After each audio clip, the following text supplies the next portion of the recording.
Say guys for the people. Yes. Ndaona kuma-comments evanhu Hobo and some of the messages andareceiva ku-inbox kwangu evamwe vanhu vakaita go through this kind of a project yatiri kuita kuNorton kwamuri kuona uku. Vamwe vanhu vangati makanonoka ndachizviona hangu, so I'll keep on emphasizing kuti mavhidhiyo amuri kuona haasi eizvozvi. It's a process yandiri kuradzana ndakachengeta kuseri. On this day amuri kuona iri pakaita chamutaura nhava ipapapo zvamuri kuonapo, ndakapurwa nemvura ndiri paWhite House, kunyorova, kufamba, kudhabhadhuka kubva mushangu kusvika muvhudzi wamuna ndakanyorova ndokufamba. I remember this day iriri engineer anga ati sister chinoda kuti muunze mapuranga andiri kutokunongedzerai kusaidi uko zvaitoiswa zvinhu actually pandiri kunongedzapo, so paidiwa timba. Inini handina kuti timba yekusaidi kosi taitora kuWhite House taiwana papi. Vanhu vaindidirecta kune timba ndo vakaita kuti ndinaiwe nemvura, vanhu vaJehovha. But to my surprise ndakasvika kuNorton kuchinzi hakuna kunaya. PaWhite House yakanaya zvokuyeredza. Even drainage system yepaipaya dai yanga isina kusimba yepaWhite House, mhene kuti zvaifamba sei. Ndigokuroseswa kuroad kuya kumhiri kuya kunotekeswa maraundi po, ndigobva ndigonobuda mhene kwandakanobuda kuzasi kusvika ndazenda mune imwe shopu yandakazonochibvisa hembe dzose dzamukona apa pandandapfeka manje worksuit. Worksuit yange isatombosimba, but guys ndandokugwegwedza nechando ndokubva ndadii thinking apa ndo the same thing chandatongoexplain dai ndokunotenga worksuit iyo yamukona ndakapfeka apapo. Ndakangondipe zvinhu zvokuti ndichinje nekuti ndanga ndongochururuka ndichifamba neshangu ndokunotenga nejombo ndichifunga kuti uku kuri kunaya kuNorton wanika kusungunaya. Ndini hangu ndojibidika ndotamba zvangu ndonakirwa kuti at least nhasi ndazopfeka worksuit. Finally the Lord has done it. Ndakukwana worksuit. For the first time ever since they started reconstruction ndakakwana worksuit. Vanhu vaMwari ndiuchirire maoko kwamuri ikoko nerenikoti ndikafunga kuti kuri kuningirikina kuri kunaya wanike kwakusinganayi. Ndakagwadziwa zingaiti ndikati saka ndajombokerei worksuitirei ndarenikotererei vanhu vaMwari. Saka renikoti actually yaitondidziya ndo ndaipfeka futi zvakare. Indi ndaizama kutsanangurirai apapo kuti finally ndakukwana worksuit. Asi donzo riri kudzokera pamakomba.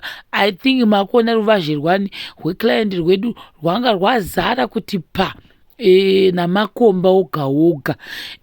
After this manje pakachizoya right. After tatarisa kuti timbe yedu taikwanisa kuiwanira paWhite House kana kuti kwete takabva taupdata client kuti timba tazoiwana kwairi yanga yanzi kudiwa na engineer. Ndapedza kudero ndakabva ndazomirira vanhu veSteel. Guys, animboona mazizuna ari kupindayo ndo zvinhu zveSteel izvozvo. Mini kuti makomba anga apedza ese kuchegwa anga akufanira kuti achipinda mabases and columns. Vanhu rori ritori pazvapo ramukuona, saka vanhu vanga vasingazivi kuti vanofamba sei. Ndobva vandifonyera ndobva ndavamirira. Ndakapotsa ndatosara ndichitsvaka bagwe guys yange shara yange yandikwebedudza zvakare. Ndobva ndati kuna boys anga rirapo vari kudawo ndibatsira ngavatibatsirewo ndokupaiwo chakati. Ndakatovapa dhingi papa. Vanhu veoko kwaungotori chinhu for free kuti hanzi ndibatsire mahara kwete. Ndokuchibva ndavabhadhira something vakomana ivavavo ndobva vapinza simbi dzanga dzakawanda guys. Mind you, ini ndangasara mboona simbi dzinonzi dzemabases nedzinonzi dzamacolumn. First time yangu kunge ndichizviona zvinhu zvose izvi, it was very interesting kwandiri kuti alright, saka zvinhu zvindida kuona kuti zvoitwa sei. Saka pese pavanhu veSteel pavakanga vakutanga kuruka kudi I was there guys. Chii chamuchanditaurira iko zvino? Hakuna chamuchanditaurira because I made sure kuti handidi kuti engineer vagozodzokora the same thing kuti takuita so ini singazi kuti chinonzi base, ini singazi kuti chinonzi column, uye singazi kuti zvinorukwa sei uye zvobatanidzwa sei. Ndaida kuona unovhagwa vanhu vaMwari kugokwidibirwa kana kuti pagoya mumwe munhu unoreva nemha kuti ndozvigone iye asingazvigoni, imba yemunhu yoreshewa.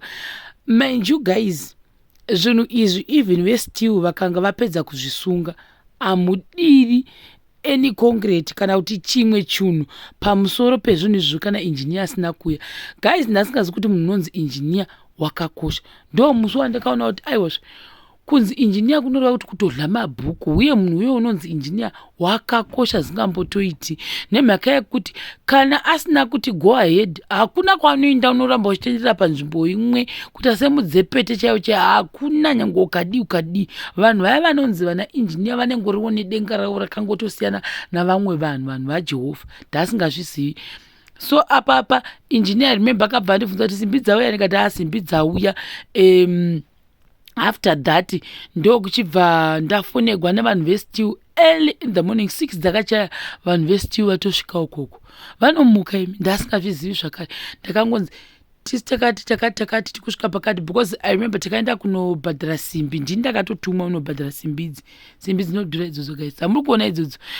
Inini manje ndobva ndati teach me chii chamuri kuita apapa. Amunoona vanhu zvavari kusunga izvi dzese dzinenge dzakadai. In I wanted to understand kuti why dzakaita sedzidzi. Chamuri kuona chakaita kumira ichi ndo anonzi macolumns, then vanozita anonzi mabase. So haangosungwi vanhu vaJehovha mabase aya. Zvakaoma. Munoona kuti apo vatogadzika vanesa anonzi maspesa.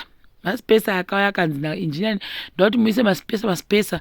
Then veStew vachisvika vakabva vati bhilidha haripi. Sekuru Benzo ndobva vauya zvakare.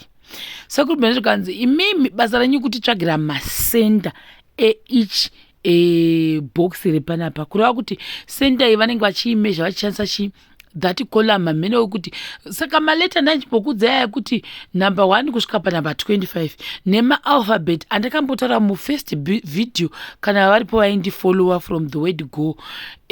Ndo anenge akuzoshandiswa wotsvaka senda yegomba kuti iri papi. Senda yegomba yasvika pane tumwe tunenge tokarembera so twanoshandisa so kuti vatsvage senda iya, ndo pavanogona kugadzika kuti vakona kuti column yavo kufanira kuinda papi rochinda futi pachisenda ichocho. So ipapapo mbamuri kuona apa nditi ndi Sekuru Benzo wangu akabata plan. Kune vamwe vanhu vanenge vari kumashure vanenge vachiita basa rekungoruka chete. Iro rikurukwa neuyo rakareba iro ndinangu ndanda kutongomubloka kwaitotora. This is another day zvakare. I think rinenge ranga ra day number 2. Actually itori day number 2 kuvanhu veStew vanga vauya. Anditi so apa vari kuruka iro vari kuruka rinonzi base. Iro type yebase iro type yebase anotinoti madouble base ndosaka mukuona rakareba kudero. I pray kuti ndakanokuradzai futi pamwe pachoni vachindogadzika vachimabatanidza. Uyo futi uyo aita basa rekuruka, saka mumwe nemumwe anenge achiruka. Then baba muri kuona vakaslima vari kumashure ndo vanomagadzika mukati. Ndiri kuti patimu iyi ndo vaigadzika mukati vachizobatsirana naSekuru Benzo vachi masenda. Then there is another guy I think ndio anga akabata futi kamera kuseri uko, ndiye anenge achitambidza mabase kune avo baba vamanchitu vakaita kauslimu. Iwo wodi Sekuru Benzo uchindotsvagana nemasenda, saka vanga vachishanda as a set of 5 people. Haimozviona hambodinonzi seti rechirungu ichi. Aoita zvavanoita vanenge vachimaka futi nechoko kuti zvikufanira kutopinda pachidii zvose izvezvo. Guys, I learned so many things paproject iyi. Cabin iyo yamukuona initially ndo kwataifanira kugara, vanhu vakazondoswapa. So now couple inogara ipapo yakugara mashoko anonzi macolumns amuri kuona ari kutsanangwa. Rikatinzotaura kuti kudii apa anenge achizovharana pamusoro iro anonzi madouble base anenge aipinda 2 macolumn. Ko iro ndio rinonzi single base.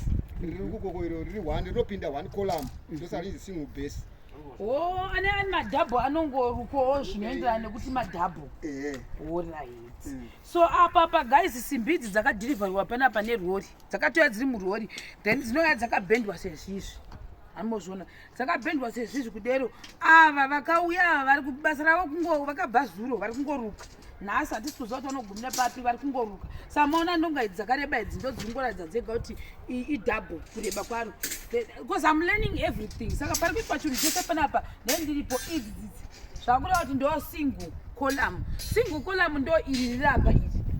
Double yakunomboriona ndakuanza double kuno kuti department yedistance zvinhu zvakawanda.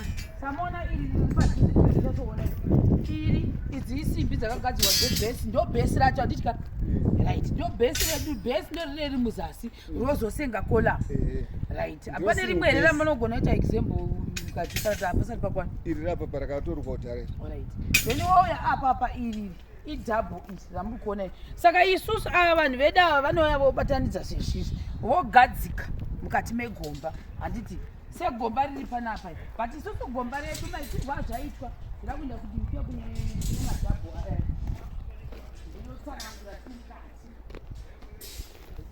hapana ramunogona kungotisungira here mukati mevhidhio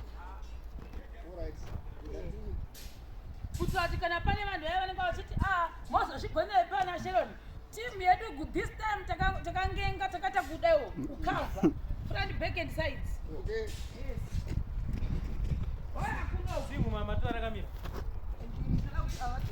yakapapa mukati umu